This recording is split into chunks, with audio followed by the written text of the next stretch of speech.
Siguro nabalitaan nyo na rin kasi nag-trending yung 299 na engagement ring. Ang daming comment about the 299 engagement ring, pero hindi natin i-expound yun. Ang nabubuo tuloy na kaisipan ngayon sa marami dahil doon, kapag mumurahin yung bigay ay pwede palang tanggihan. At yung mamahalin lang na regalo ang dapat tanggapin. Some may even say that only fools will reject an expensive gift. Kung ito ay totoo, then napakadaming hangal. Bakit? Dahil marami ang patuloy na tinatanggihan ng pinakamainam at pinakamabuti at pinakamahal na kaloob ng Diyos. Isipin mo, bawat araw na mumuhay ka sa kahangalan, kung ang mapagbiyayang kapatawaran at kaligtasan mula sa Panginoong Jesucristo ay palagi mong tinatanggihan. Hindi isang beses, kundi maraming beses. Ito'y tunay na kahangalan. Ang ganitong klase ng pagtanggi ay makikita natin sa teksto natin ngayong umaga sa pagpapatuloy ng ating pangangaral sa serye ng libro ng Marcos. At tayo ngayon ay nasa another chapter. Napakabilis ng pacing natin sa Book of Mark. We are now on chapter 6 at ang babasahin natin ay ang verse 1 to 13. At samahan niyo akong tumayo sa pagbasa ng kanyang mapagbiyayang mga salita. Pagtanggi, no? Hindi kinilala si Jesus sa Nazaret. Verse 1. Umalis siya roon at pumunta sa kanyang sariling bayan at sumunod sa kanya ang kanyang mga alagad. Nang sumapit ang Sabat, nagpasimula siyang magturo sa sinagoga at marami sa mga nakinig sa kanya ay namangha na sinasabi, "Saan kinuha ng taong to ang lahat ng ito? Anong karunungan ito na ibinigay sa kanya? Anong makapangyarihang gawa ang ginagawa ng kanyang mga kamay? Hindi ba ito ang karpintero, ang anak ni Maria, at kapatid ni na Santiago, ni Jose, ni Judas, at si Simon? Hindi ba naritong kasama natin ang kanyang mga kapatid na babae at sila'y natisod sa kanya?" Take note yung word na natisod, kasi kanina binasa natin yung natisod, nawalan ng pananampalataya. Verse 4, "Kaya't sinabi sa kanila ni Jesus, ang propeta ay hindi nawawalan ng karangalan maliban sa kanyang sariling bayan, sa kanyang sariling mga kamag-anak, at sa kanyang mga sariling bahay. Hindi siya nakagawa roon ng anumang makapangyarihang gawa maliban sa ipinatong niya ang kanyang mga kamay sa ilang mga may sakit at pinagaling sila."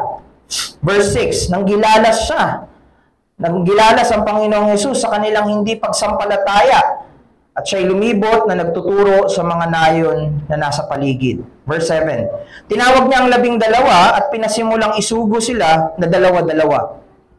Siya binigyan niya ng kapangyarihan laban sa mga masasamang espiritu at ipinagbili niya sa kanila na huwag silang magdadala ng anuman sa kanilang paglalakbay maliban sa isang tungkod, walang tinapay, walang balutan, walang salapi sa kanilang mga pamigkis, kundi magsusuot ng sandalyas at hindi magsusuot ng 2 tunika. Sinabi niya sa kanila, saan mang bahay kayo pumasok, manatili kayo roon hanggang sa umalis kayo roon. Kung mayroon lugar na hindi kayo tatanggapin at ayaw kayong pakinggan, sa pag-alis ninyo ay ipagpag ninyo ang alikabok na nasa inyong mga paa bilang patotoo laban sa kanila. Kaya't sila ay humayo at ipinangaral ang mga tao ay dapat na magsisi. Verse 13, nagpalaya sila ng maraming demonyo, pinahira ng langis ang maraming may sakit at pinagaling sila. Ito ang salita ng ating mapagbiyayang Diyos. Makakaupo na po ang lahat.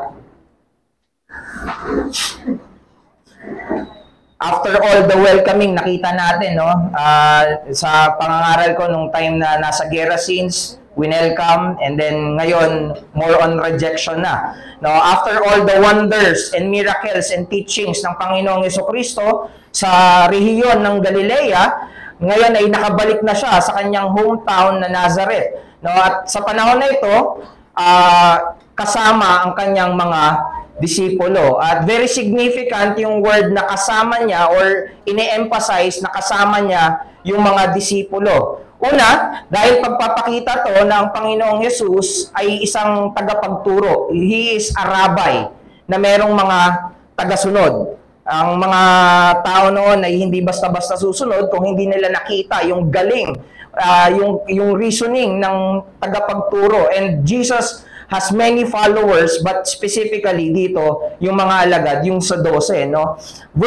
Yung another reason kung bakit significant yung word na kasama yung mga disipulo, dahil pagpapakita to sa mga komentary na nabasa ko na itong account sa Mark 6 ay pwedeng pangalawang visit na ng Panginoong Yesus sa town of Nazareth. At ang unang pagkakataon na siya ay nasa Nazareth ay yung after siyang tuksuhin sa ilang.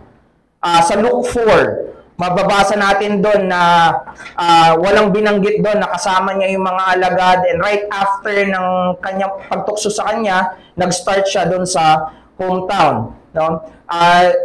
Significant din yung first time dahil ito yung time na binasa niya yung prophecy ni Isaiah patungkol sa paparating na Kristo, at ito rin yung time na kiniklaim ng Panginoong Yesus na nagtupad yung kasulatan na yon, no? And the people were doubtful. Actually, hindi lang doubtful, gusto nilang patayin ng Panginoong Jesucristo. Kaya pag binasa niyo yung sa Luke 4, halos gustong dali ng Panginoong Yesus doon sa paghuhulugang burol.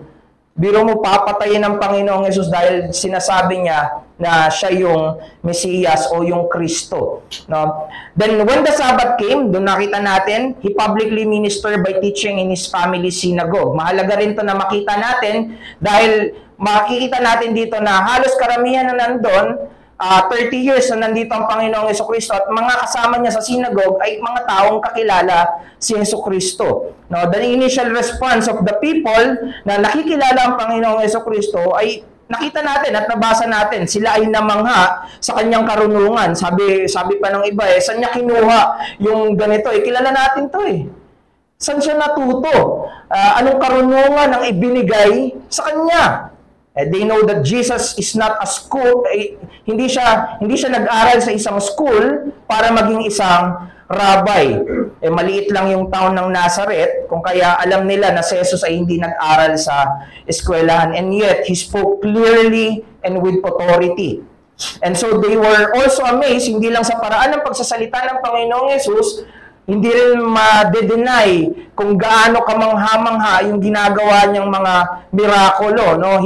The mighty work of his hand, binanggit dyan. And sinabi pa din, anong mga makapangyarihang gawa ang ginagawa ng kanyang mga kamay. And by this time, we can assume na yung mga ginagawa niya sa mga kalapit na lugar ay nababalitaan ng mga tao sa Nazareth. If you remember yung Mark 3, pupuntahan ng pamilya ni Jesus, si Jesus, sa lugar kung nasaan siya, dahil may mga nagsasabi na sisiraan nababaliw na ata si Jesus, puntahan nyo, at gustong pigilan ng pamilya ang Panginoong Jesus. So, itong mga taong to sa Nazareth, they are aware of what Christ did. Yung mga pine-perform ng Panginoong Jesucristo, same as yung teaching. However, as they talk among themselves, makikita natin yung pangmamaliit o panghahamak nung sa sinabi sa verse 3. Sabi dito, hindi ba ito ang karpentero? Pinapakita dyan na he's not greater than us. Ordinaryong laborer lang to, ordinary Galilean. Tapos yung binanggit pa na salita na ang anak ni Maria. Usually, ito ay parang, sabi nila sa Jewish culture, it is a deliberate insult kasi pag kinompare mo yung sa Luke 4, ang tawag pa sa kanya, anak ni Jose. Anak ni Jose. Dito, tinatawag siya na anak ni Maria. Bakit? It is a common practice of the Jews to use the father's name kahit na buhay or patay na yung tatay. Di ba? Yung anak ni Zebedeo. Yun yung gamit. Dito, anak ni Maria. Pag tinawag ka sa pangalan ng nanay mo, ang ibig sabihin nun, yung tatay mo, unknown. Illegitimate na anak ka. Maraming ano yan dahil maalala natin ang Panginoong Jesucristo sa John 8, sinabi niya, hindi nyo kilala ang aking ama. Tapos, After that, sabi sa kanya sa parang 41 ata yan, sabi sa kanya, hindi kami anak ng pakikiapid. We are not sons or we are not children of fornication. So parang may accusation na si Jesus ay hindi anak ni Jose, no? Parang ganon, no? And the people may have thought na paanong totoo yung mga sinasabi nito sa kanyang sarili, samantalang kilala natin yung pamilya niya. Binanggit yung mga pangalan ng mga kapatid niya at yung word na natisod. Sila'y natisod sa kanya. And Jesus responded to them in a Greek proverb for the philosophers and replace it with a prophet. So originally, yung sinabi niya na a prophet is not without honor except in his hometown. Ang original niyan ay a philosopher is not without honor in his hometown. Isipin mo parang artista na pinagkakaguluhan. Pag nasa labas, pagkakaguluhan, pero pag sa loob ng bahay, hindi yan pinagkakaguluhan. So parang ganun yung sinasabi dito. Yung propeta, hindi yan ino-honor sa kanyang sariling bayan. Lalo na ng kanyang mga relatives, sabi doon, in his own household. Pero dito ang Panginoong Jesucristo, pinapakita niya that their familiarity about Him is the reason why they do not honor Him. Kilala ko yan kaya hindi nila pinaparangalan. Etong propeta, kilala ko yan, malapit yan sa amin, hindi namin yan ino-honor. At since ginamit yung salitang propeta, Jesus is telling them that they are not honoring the very message of God for them. Dahil yun naman yung tungkulin ng propeta, ipahayag kung ano yung mensahe ng Diyos. Maalala pa natin, if we will try to compare yung Hebrews 1, kung saan sinabi nangusap ang Diyos sa iba't ibang mga paraan, sa iba't ibang mga panahon, sa pamamagitan ng mga propeta. Tapos, sa huling mga araw, siya'y mangungusap sa pamamagitan ng kanyang anak. So, mas mabigat to dahil ang Panginoong Jesucristo mismo yung hindi nila ino-honor. Kung mabigat na siya na ini-ignore yung propeta, what more yung chief prophet? Paano pa yung pinaka-propeta ng mga propeta? At tandaan din natin yung talinghaga ng masamang katiwala, ipinadala yung anak niya dahil yung mga unang pinadalang trabador o katiwala ay pinapatay o ginugulpi. Tapos yung anak ay pinatay. No? Sa Mark 12:9, sinabi doon, tanong, ano kayang gagawin ng may-ari ng ubasan? Siya'y darating at pupuksain ang mga katiwala at ibibigay ang iba sa ubasan. At yan mismo yung nakita natin on the next verses. No? Yung context ito yung context mismo na dapat nating maintindihan as we go further doon sa verse 5 and 6. Kasi hindi naiintindihan ng marami yung sinabi doon na Jesus could not do any miracles there because of their unbelief.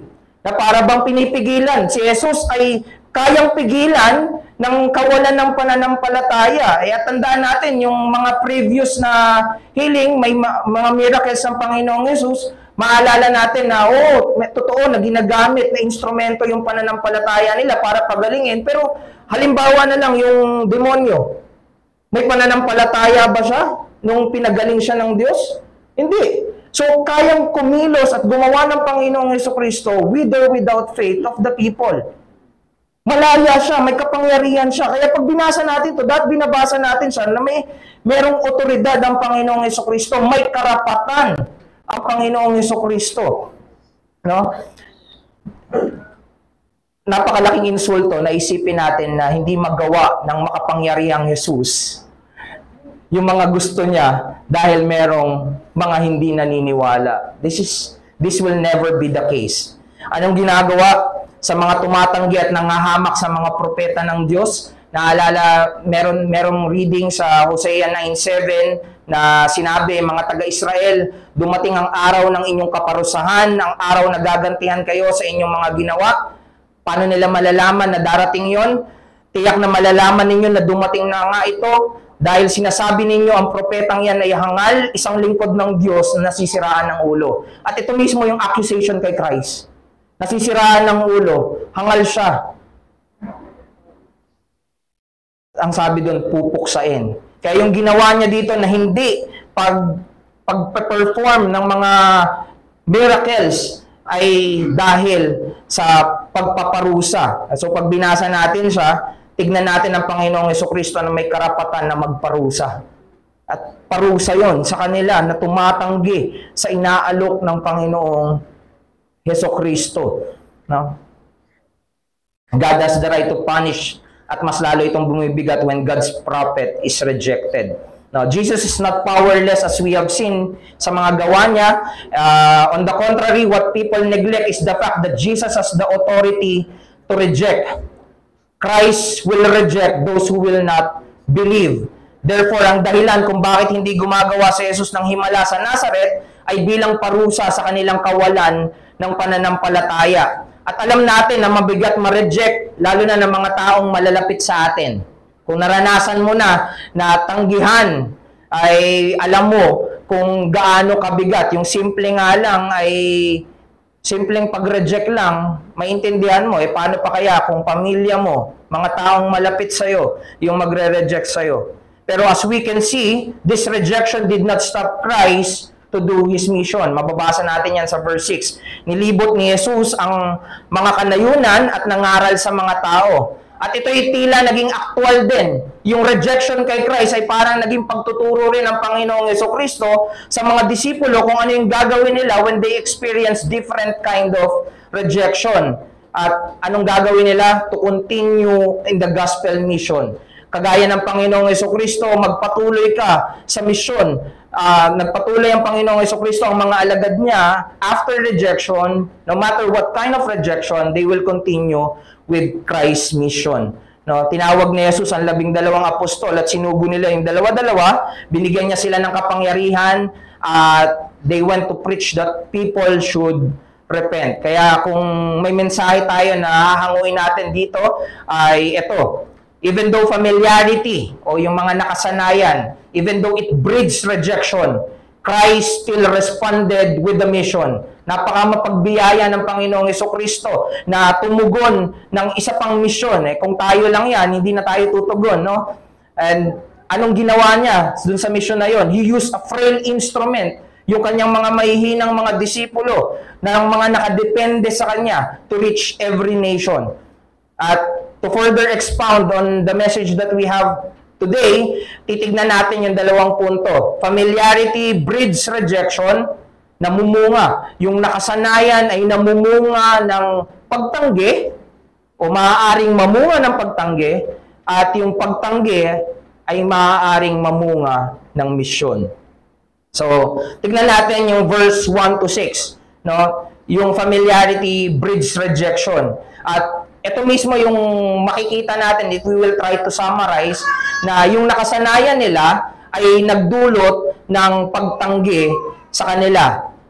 Again, alam nila kung sino ang Panginoong Hesukristo. Maaaring mas alam nila yung kung sino si Jesus kumpara sa mga disipulo na 3 taon pa lang nakakasama. Dahil 30 years, nakasama ng mga taga-Nazaret ang Panginoong Hesukristo. Pwede nga nating sabihin or i-assume na alam nila kung ano yung nakasanayan na ni Jesus na gawin. Alam na nila kung ano yung pagkain o paborito ng Panginoong Hesukristo. Ganon.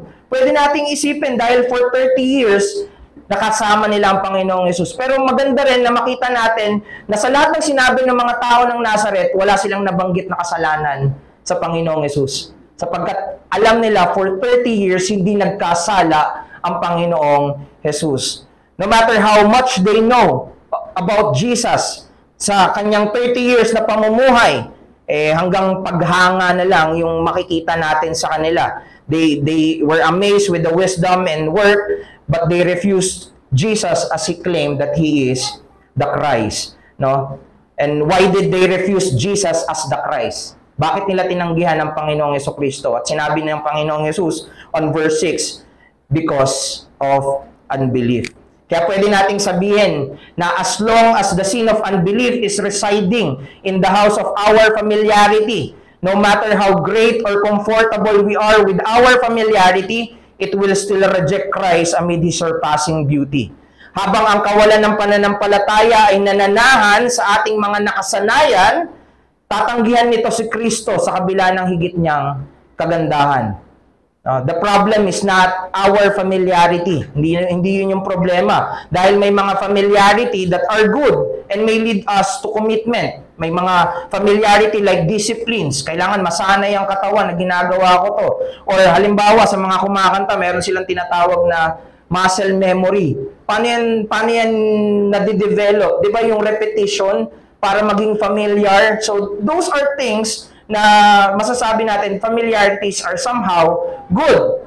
So, ano yung problem? Yun nga, yung unbelief na pinoint out ng Panginoong Jesucristo. Ito yung dahilan kung bakit ang onting kaalaman ay nakasanayang hindi mapalago. Ito yung dahilan kung bakit yung dating nalalaman nila ay nakasanayan nila na hindi mapanariwa, hindi suriin, hindi isipin. Ito yung dahilan kung bakit si Jesus ay tinatawag na Panginoon ng marami pero nakasanayan na hindi nasundin. Kasi nakasanayan na lang eh. Di ba? Sa noon, kapag mga bata tayo, yung mga lumaki sa mga Bible school, minsan pag nakasanayan na lang nila, ginagawa nila nang hindi nila naiintindihan. Pwede tayong mag-fall doon. And sabi ni J.C. Ryle, unbelief is the most foolish and inconsistent of all sin. No? Kahit pa may familiarity ka, if there is unbelief, magkakaroon pa rin ng problem. Bakit? Dahil it makes a man refuse the plainest evidence. Yung simplest evidence, tatanggihan niya. Sinasarado niya yung mata niya sa malilinaw na mga testimonya. At sa kabilang banda, convinced siya at naniniwala siya sa mga kasinungalingan. Ganyan kahangal yung ginagawa nung kasalanan ng hindi kawalan ng pananampalataya. No? At ang solusyon, kung ang problema ay kawalan ng pananampalataya, ang solusyon ay nagliligtas na pananampalataya. Again, hindi lang basta pananampalataya dahil lang iba ay naniniwala at nananampalataya rin naman, pero may maling pinananampalatayaan. So it should be saving faith, and hindi yan binanggit doon sa teksto. Pero hindi explicit, it is implied yung definition niya as we read through. Una, makikita natin na ang nagliligtas na pananampalataya ay hindi lang karunungan kung sino si Jesus. Ang nagliligtas na pananampalataya ay hindi lang karunungan kung sino si Jesus. At ito yung mali ng marami. Ang akala nila, meron na silang pananampalataya kay Jesus dahil meron lang silang certain na alam patungkol kay Jesus. Tandaan natin, yung certain knowledge na alam ng mga taga-Nazaret, ang tawag ni Jesus, unbelief.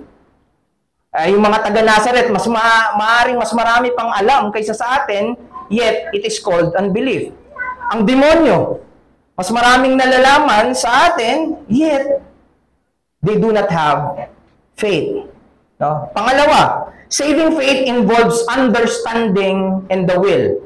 Yung mga taga-Nazaret, they are okay with their understanding, okay sila sa pagtuturo, pagpapagaling ng Panginoong Jesus, but when Jesus claims that He is Christ, and this title demands their will to follow and submit to Him, dito nagkakaroon ng problema.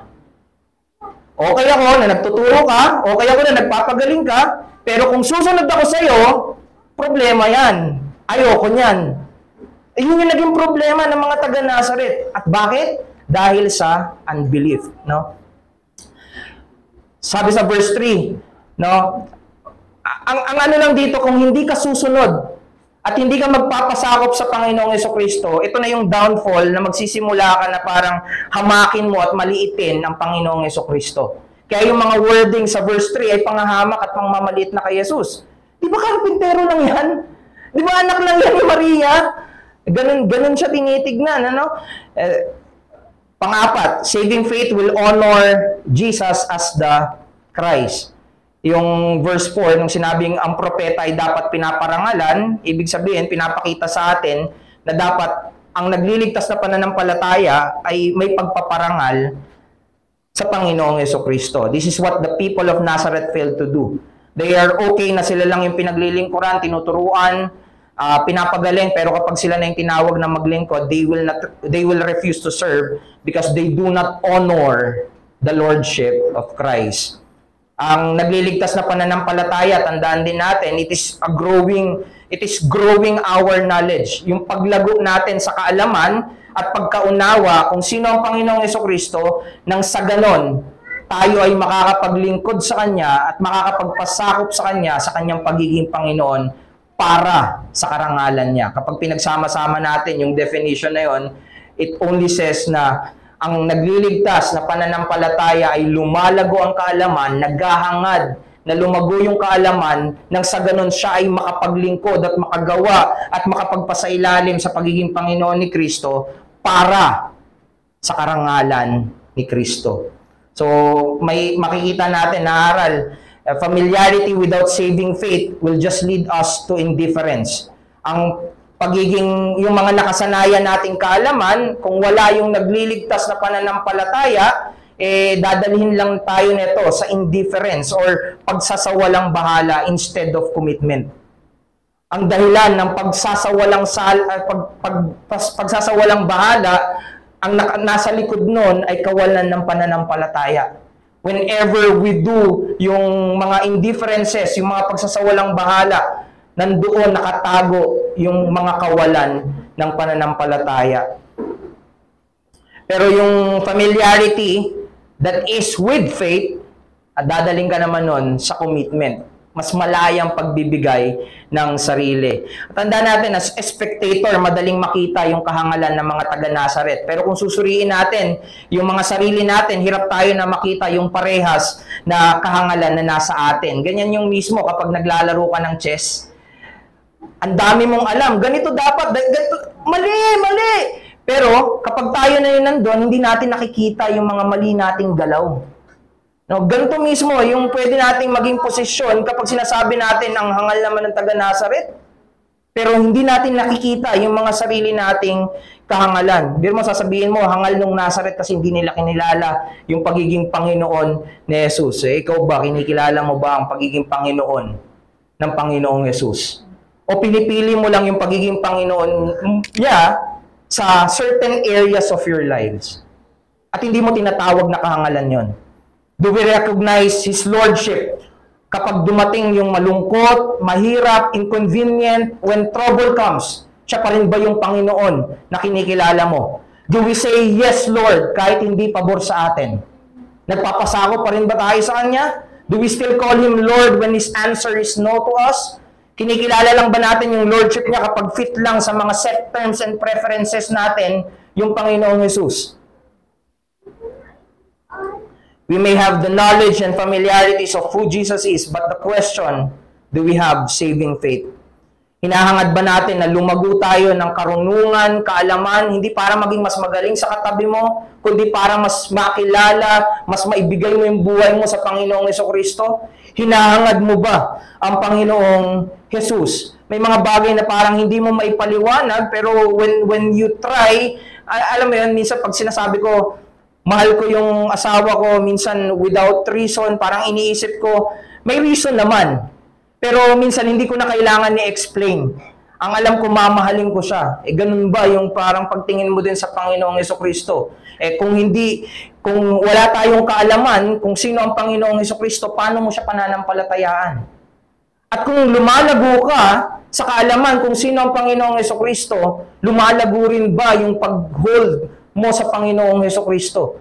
Mas lalo mo bang hinahanap at hinahangad yung Panginoong Jesucristo? Ito yung lagi ko sinasabi before, even in our family worship, ang totoong sumasampalataya sa Panginoong Jesucristo, hindi niya sasabihin, kilala ko na ang Panginoong Jesus. Maghahangad pa siya na mas lalong makilala ang Panginoong Jesus.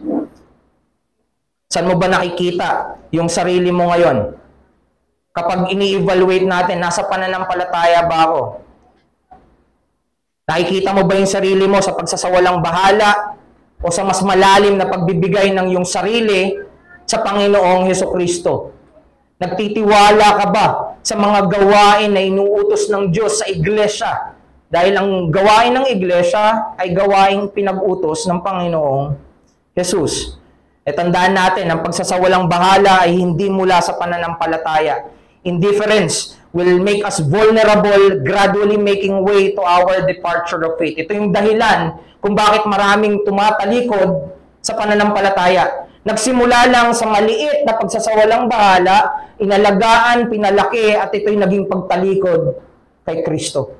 Nakakatakot. Kung magiging totoo tayo sa Diyos at kung nakikita natin yung mga sarili natin na nagsasawalang bahala sa gawain na nagpapalakas sa atin at tumatawag sa iba sa pananampalataya, nawa, si Jesus pa rin ang tawagin nating Panginoon na magliligtas sa pagsasawalang bahala natin.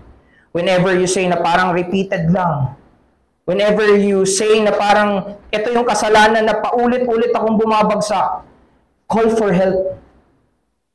Call for help. At ang una mong tawagin ay ang tagapagligtas ng iyong kaluluwa. Tawagin mo ang Panginoong Hesukristo. Ang pag-asa natin sa pagsasawalang bahala ay hindi ang ating mga sarili.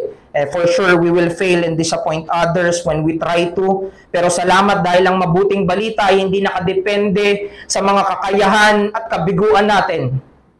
Salamat dahil ang mabuting balita ay nakadepende sa Panginoong Hesukristo.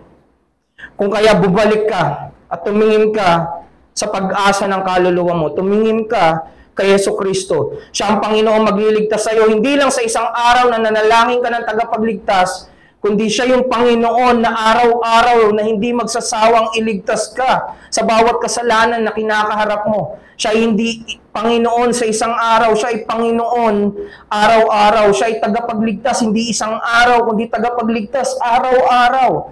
Naranasan niyo na ba yung time na nasa charismatic and Pentecostal na merong nag-altar call? Kung saan, taas ang kamay kung sino yung mga sumasampalataya sa Panginoong Hesukristo. Pag narinig mo yung katotohanan, parang iniisip mo, kahit tumanggap ka na, gusto ko nun na, ako rin. Pero sasabihin, wag. Ano ka na save ka na, hindi mo na kailangan. Pero ito yung totoong hinahangad ng kaluluwa. Dahil araw-araw kailangan natin yung Panginoong Hesukristo. Walang mali na, gusto ko yun. Kung ano yung gusto nila, gusto ko yun. Dahil yun yung pananampalataya. Nakatingin kay Kristo. Again, sa kabila ng kapangitan ng kasalanan, si Jesus pa rin ang tanging pwede nating lapitan. Lumapit ka sa Kanya, manampalataya ka sa Kanya. Siya na tinanggihan upang tayo'y tanggapin ng Diyos. Walang ibang dahilan kung bakit tayo tinatanggap ng Diyos. Hindi dahil matangkad ka, hindi dahil cute ka, hindi dahil may mabuti kang contribution sa komunidad. Hindi. Ang tanging dahilan para ang banal na Diyos ay tumanggap ng makasalanan ay sa pamamagitan ng banal at buhay ng Kanyang anak, ang perpektong pagsunod ng Panginoong Hesukristo. Mga simpleng katotohanan, pero kung totoo ang pananampalataya, susunod ka sa Kanya ng may kagalakan. Ibibigay mo yung buhay mo sa Kanya. Even bare minimum of knowledge of who Christ is, you will have faith and you will follow Christ. Pakikita mo siya nakarapat-dapat ng buhay mo. And siguro the question is, what should we do to prevent familiarity that would lead us to rejection? Ano yung mga pwede nating gawin para ma-prevent yung familiarity na nagdadala sa atin sa pagtanggi? Simulan natin sa confession. No? We confess of our indifferences. Kapag nagiging complacent, nagiging kampante ka na, seek God's help sa pamamagitan ng iglesia. Pangalawa, sabi ni J. Cyril, always guard your heart, not the head. Always guard your heart, not the head. The problem is not the difficulty of doctrine, but the will to believe.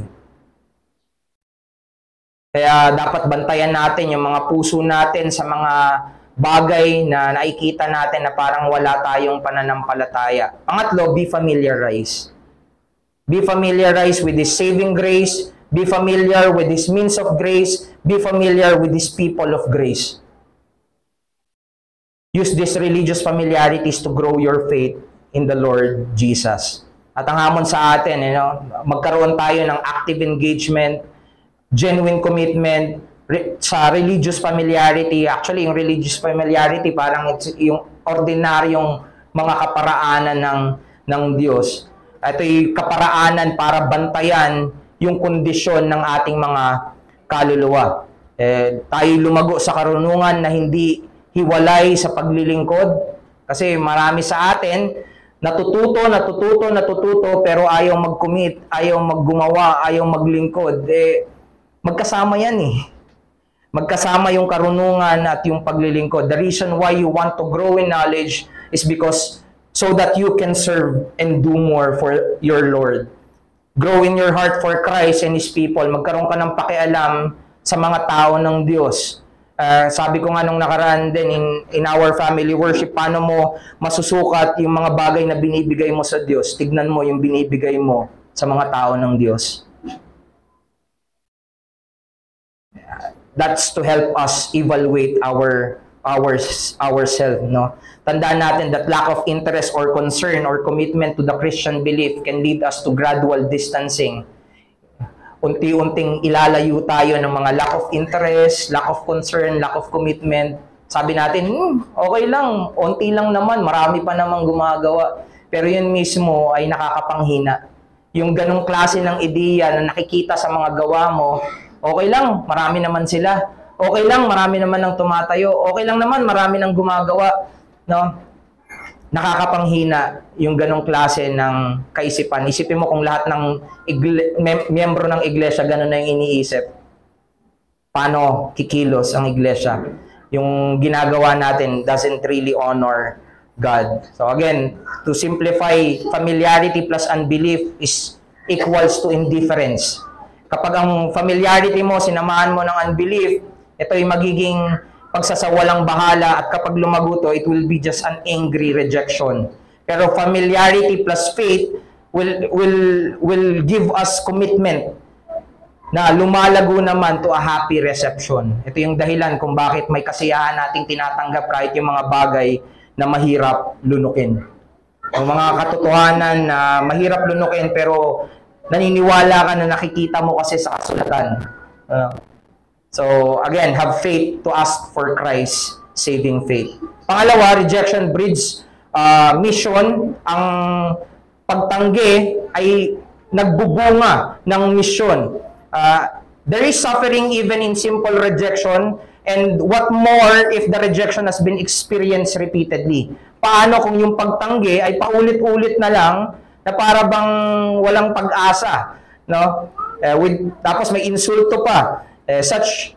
Such rejection will bring heavy suffering sa tao, no? Rejection from the teacher of the law, naranasan ng Panginoong Jesucristo. Rejection from the people of Gerasenes, naranasan ng Panginoong Jesus. Rejection from His family, and perhaps marami pang rejection ang naranasan ng Panginoong Jesus na hindi na nasulat sa kasulatan. Pero these are repeated rejection. Pero ano yung ginawa ng Panginoong Jesucristo? Na-witness to ng mga disipulo. Nakita to ng mga alagad. At perhaps this is one of those instances na naalala ni Pedro nung sinulat niya yung 1 Peter 2:21. Ang sabi doon, Christ also suffered for us. From that rejection, ang Panginoong Jesucristo nag-suffer. No? Perhaps. At sabi niya doon, Christ also suffered for us, leaving us an example that we should follow His step. Sa bawat pagtanggi at insulto na dinanas ng Panginoong Jesucristo, nakita ni Pedro at ng iba pang disipulo yung kahandaan ni Jesus na magtiis at maghirap para sa kanila na mga alagad. Para turuan sila, para iwanan sila ng halimbawa na maaari nilang sundan. Kaya kapag bigat na bigat ka, whenever you have rejection and when you are experiencing rejection, hard rejection, even from those people that are close to you, look to Christ. Anong ginawa ng Panginoong Jesucristo? This very rejection in Nazareth was used by Christ para turuan sila na dapat hindi mahadlangan yung gospel mission. Jesus' intention that the 12 will be an extension of Himself. Pag inaalala ko to, totoo naman na hindi talaga mapipigilan ang Panginoong Jesucristo sa mga ginagawa niya, even rejection. Ito na yung case even sa Garden of Eden eh. 'Di ba? Tinanggihan ang pagiging Panginoon ng Diyos, at right after that, meron na kagad plano na misyon ang Diyos. Ganito rin yung makikita natin dito. Tinanggihan ng Panginoong Jesucristo, pero right after that, nagtuloy lang sa misyon ang Panginoong Jesucristo. And so, us, Christian, believers, and follower of Christ, sundan natin ang Panginoong Jesucristo. Whenever we are encountering rejection or hardship or challenges, whenever we share the gospel, anong dapat natin gawin? Continue. Continue sharing kung ano yung kailangan ng mga kaluluwa. No? Maraming dahilan kung bakit sila tumatanggi. At kadalasan dyan, hindi naunawaan. Minsan, mali tayong approach at doon tayo natututo. If we want to grow, minsan may mga tao kasi sinasabi, alam ko na yan. Pero yung salitang alam ko na yan, pagpapakita lang yun na ayaw nilang matuto. No? Parang mayabang, ayaw matuto, kaya sinasabi nila, alam na nila yan. Pero these are the people that sometimes sila yung ayaw humakbang at gumawa ng misyon. Kasi tayo, whenever we do things for the people around us, whenever we share the gospel, nalalaman natin kung ano yung mga pangangailangan natin. Nalalaman natin kung ano yung dapat pa nating matutunan. Nalalaman natin kung saan natin kailangan pa ng tulong. Na minsan marirealize mo, may kausap ka na ibang tao na challenge yung ideas mo, doon mo malalaman, hindi ko pa pala alam lahat. Doon mo lang makikita na kailangan ko pang matuto para maging kagamit-gamit ako sa ebanghelyo ng Panginoong Jesucristo. Those are the things that we need to cultivate with us. At yung misyon ng Panginoong Jesucristo, ito yung dahilan ng paghayo ng mga disipulo. Kaya ang tanong, ito rin ba yung dahilan mo kapag nagbabahagi ka ng ebanghelyo? Dahil inutos sa'yo ng Diyos, dahil sinabi sa'yo ng Diyos, dahil ito yung planong pagliligtas ng Diyos, dahil ginagawa kang parte ng Diyos sa plano niya ng pagliligtas. Again, our mission to advance the gospel is not based on our own preferences or our own experiences. It is based on the one who called us. It is based on Christ. Nakabase ito sa Panginoong Jesucristo. This mission is objective and not subjective. Hindi ito nakadepende sa mood ng mga alagad, sa mga gusto ng mga alagad, hindi rin ito depende sa panahon, dahil ito ay para sa lahat ng panahon. Tandaan, hindi tayo ang Panginoon ng misyon ng Ebanghelyo. Bakit tayo yung nasusunod? Bakit tayo yung parang, hindi ko gagawin yan dahil gusto mo lang? Ang Panginoon ay si Kristo. Siya ba yung nasusunod sa mga paggawa mo? We are dependent on Him. Ang problema, we focus too much on our terms and experiences instead na gawin natin yung mga utos niya. From verse 7 to 13, makikita natin na itong mission na to ay galing sa Panginoong Jesucristo. Siya yung nagbibigay ng instruction, siya yung tumawag sa mission, siya yung nag-empower ng mission, siya yung sinasabi na nakadepende. Kaya sabi niya, wag na kayong magdala ng mga tinapay, wag na kayong magdala ng actually, sa ibang account, huwag magdala ng staff. Pero dito sa Mark, magdala ng staff. Merong differences daw ng staff dito. Pero yung tungkod, yung isa, talagang gamit pang lakad. Yung isa, parang bibili ka para panlaban mo sa mga wild animals sa daan. Ang sinasabi niya doon, do not acquire more than what you need. Makontento ka dahil kung meron kang kailangan, ibibigay yun ng Diyos. Even yung tunic, sinasabi doon na bakit wag kang magdalawa ng dalawang tunika. Yung tunika yung sinusuot nila panloob. Kung maalala nyo yung mga soldiers na nagsugal, tinanggal yung cloth, tunic yon. So, ang mga Jew, nagsusuot sila ng dalawang tunik para pag naglakbay sila, abutin sila ng gabi sa daan, ilalatag lang nila yung tunik na yon at doon sila matutulog. Pero dito, sabi, huwag kang magdala ng dalawang tunik dahil ang sinasabi ng Panginoong Jesucristo, akong bahala sa bahay. Sisiguraduhin ko na may matutulugan ka. Kaya yung sabi ng mga salita dito, sabi niya, saan mang bahay kayo pumasok. Kahit saang bahay kayo pumasok, manatili kayo doon. Christ assure na He will provide what the disciples need. At parehas na katotohanan yan sa atin ngayon.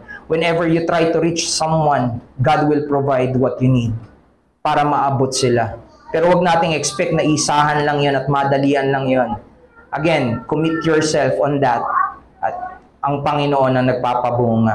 So, ang Ebanghelyo ay kinakailangang maibahagi, hindi lang sa panahon na may tumatanggap, kundi maging kapag merong tumatanggi. Yan yung makita natin. Kapag may tumanggap, kapag may tumanggi, ibahagi nyo yung Ebanghelyo. Hindi lang sa panahon ng kasaganaan, kundi maging sa panahon ng kahirapan. Ano man ang panahon ng layunin at misyon ni Kristo ay dapat palaging may sulong. Whenever we engage ourselves in the gospel mission, tandaan natin, ito ay kapakinabangan sa binabahagian at sa nagbabahagi. Laging double side yun. Ganito kabuti yung utos sa atin ng Diyos na kapag inutusan ka niya, hindi lang yung pupuntahan mo, yung makikinabang, maging ikaw ay may benefit doon sa utos ng Panginoon.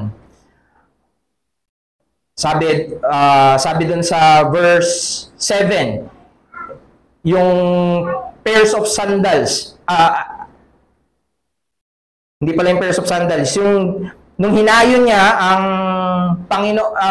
nung pinahayo ng Panginoon yung mga alagad, sabi niya, sinugo sila dalawa-dalawa, by twos.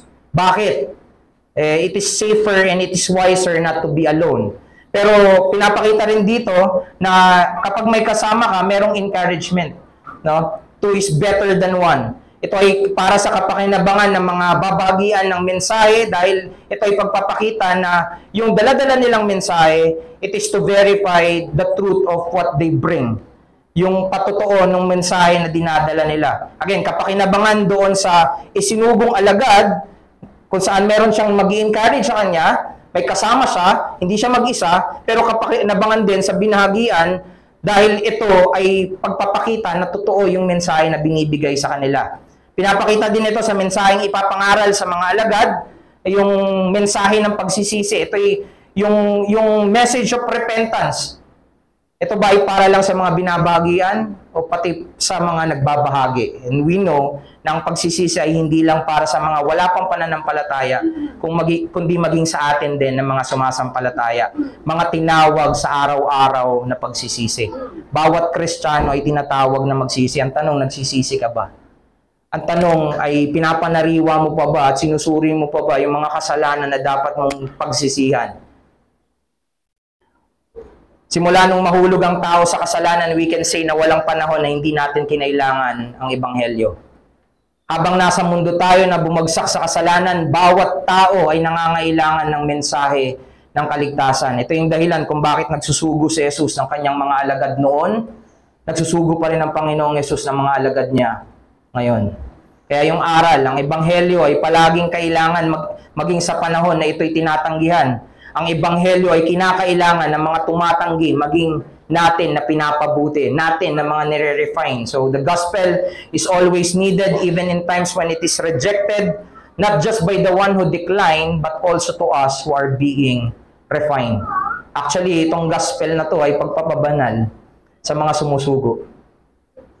Ito yung humuhubog sa atin. Hindi lang to pangangailangan ng iba. Minsan kasi, pag mag-share ka ng gospel, iniisip mo, tinanggihan ako, parang di nila kailangan. Ikaw, kailangan mo. So magbahagi ka. Regardless kung tatanggihan ka o hindi. Hindi to nakadepende sa magiging response ng mga taong babahagian mo. Nakadepende to sa Diyos na nag-utos sa'yo. All of us are in need of the gospel, hindi lang para, again, inuulit-ulit ko na hindi to para lang sa mga dinadalhan ng mensahe, kundi sa atin na nagdadala ng mensahe ng kaligtasan. Bakit? Bakit kailangan kong ulit-ulitin? Dahil ito mismo yung kasalanan kung saan nahulog si Judas. Gumagawa siya, pero siya mismo ay hindi naniwala sa pagliligtas. Siya mismo ay hindi nakita na siya ay nangangailangan ng Ebanghelyo. Napakahalaga na maunawaan natin ang Ebanghelyo ay hindi lang para sa mga dinadalhan nito, kundi maging sa mga tagapagdala nito. Tagapagdala si Judas ng mensahe ng kaligtasan, nagpapagaling, nagpapalayas ng masamang espiritu, pero binaliwala niya yung pangangailangan niya ng pagsisisi. Binaliwala niya yung pagpapakilala ni Jesus na siya yung Kristo.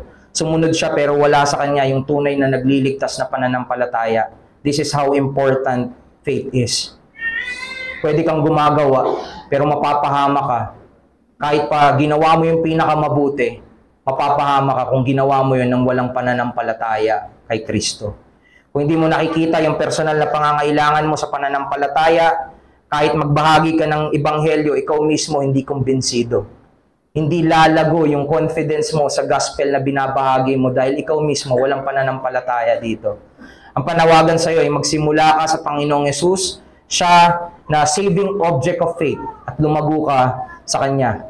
Kung humayo at gumawa ng misyon yung mga disipulo dahil kay Kristo, ang tanong, humahayo ka ba at gumagawa para kay Kristo? Siya ba ang dahilan bakit ka nandito sa iglesia? Siya ba yung dahilan kung bakit nakaupo ka ngayon at nakikinig ng pangangaral? Siya ba yung dahilan kung bakit gusto mong matuto? Siya ba yung dahilan na kahit mahirap, gumagawa ka para sa, hindi parang ipakita lang sa iba. Out of courtesy. Ay para hindi nila ako kulitin. Para hindi nila ako go back.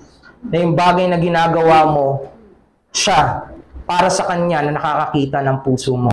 Pwede tayong magpanggap at magkunwari sa bawat isa na nandito, pero hindi natin maluloko ang Panginoong Hesukristo. Gusto kong i-paraphrase yung quotation ni Vavasor Powell na nandyan. Tagalogin ko na lang. Pero at least nandyan yung copy nyo ng English. Hangal ka na maraming nalalaman tungkol kay Kristo, pero hindi handang gumawa para kay Kristo. Ngunit ang mga totoo kay Kristo, sa kakaunting katotohanan, sapat yun para udyukan sila na gumawa ng may kagalakan. Hahangarin nila na mas lumago sa kaalaman at pagkilala kay Kristo para mas lumago sila sa mas marami at mas mahusay na pagsunod at paggawa para kay Kristo. Necessary mindset natin when facing challenges for the gospel mission. Tandaan natin, we should expect difficulties in the ministry. Minsan yun yung nagiging problema na iniisip natin, madali lang yan, kaya natin yan. We don't expect and we don't prepare. Hindi tayo naghahanda dahil iniisip natin, madali lang yan. Maghanda tayo. Minsan may mga times na nakakausap ako, sa loob-loob ko, nabasa ko to pero hindi ko masyadong inintindi. Yung mga regrets na gusto kong balikan, babalikan ko pero wala na akong opportunity para makausap sila. Pero yung makikita mo, bawat pagpapabaya, merong mga consequences. At minsan tayo yung nagsasuffer, pero kadalasan, yung ibang mga tao yung nagsasuffer. Maaaring maraming rejection kang madaanan, but you remember na alalahanin natin, rejection does not mean failed mission. Kapag tinanggihan ka, hindi ibig sabihin nun, bigo yung mission. Ang bigong mission kapag hindi ka na sumunod. Rejection does not mean failed mission, but disobedience is. So dapat magpakatatag tayo, let's take heart, be more dependent, and familiarize and commit ourselves to the one who overcomes the world. Yan yung narinig natin kanina. Kung napagtagumpayan niya yung mundo, ipagkatiwala mo yung sarili mo sa Kanya. Sa Kanya ka kumapit. Sa Kanya ka, dito mo ipaikot yung familiarity mo sa Panginoong Hesukristo. And let me just end doon sa sinabi ni Thomas Adams. Sabi niya dito, some are not made better by God's gift. Yes, many are made worse. Mabuti yung binigay ng Diyos, pero hindi naging mabuti sa kanila, lalo silang lumala. Dahil yon sa kawalan ng pananampalataya. For example, give Saul a kingdom. He will tyrannize or aapihin, pagmamalupitan niya. Give Nabal, ito yung sa Old Testament kung saan yung asawa niya si Abigail, naging asawa ni David, nagmayabang kay David, hindi tinulungan si David. Ayun, sabi niya, give Nabal good cheer, purihin mo siya. Anong gagawin niya sa pagpupuri? Sa mga papuring natatanggap niya, he will get drunk. Give Judas an apostleship, and he will sell his master for money. Tayo, na mga mananampalataya ngayon, kapag binigyan tayo ng familiarity, magiging rejection ba ito o magiging commitment? Tayo, na kapag binigyan tayo ng rejection, ng mga pagtanggi, ito ba'y magiging catalyst to continue to the mission of Christ? And nawa, tiyakin natin na ang ating susundin ay walang iba kundi si Kristo, dahil siyang may pinakamahusay na pagtugon sa pinakamapait at pinakamabigat na pagtanggi. Manalangin tayo. Aming Diyos, kami po ay dumudulog sa inyo at sumamo. Ikaw ang magbigay ng pananampalataya sa amin. Kung ang pagsasawalang bahala ay dahil sa kawalan ng pananampalataya, huwag niyo kaming hayaan na manatili sa nakakatakot na kasalanan na to. Dalangin namin, O Diyos, na katulad nung lalaki na palagi naming nababasa na umiiyak sa panalangin sa Panginoon, help us, Lord, in our unbelief. Increase our faith that we can do more for your glory. Na hindi kami gumagawa para sa kapakanan at reputasyon namin, na ang sinusulong namin ay puro at malinaw na ebanghelyo. Dalangin namin, O Diyos, na Ikaw ang patuloy na magpakita ng mga kasalanan na niyayakap namin, at nang sa ganun, O Diyos, hindi rin namin pabayaan yung mga bagay na pinagkatiwala niyo sa amin. Ito'y gawain ng pananampalataya, na dapat gawin ng may pananampalataya, para yung mga wala pang pananampalataya ay mag-end up ng may pananampalataya. Dalangin namin to sa iyo, O Diyos ng pananampalataya. Purihin ka sa pangalan ng Panginoong Hesus. Amen.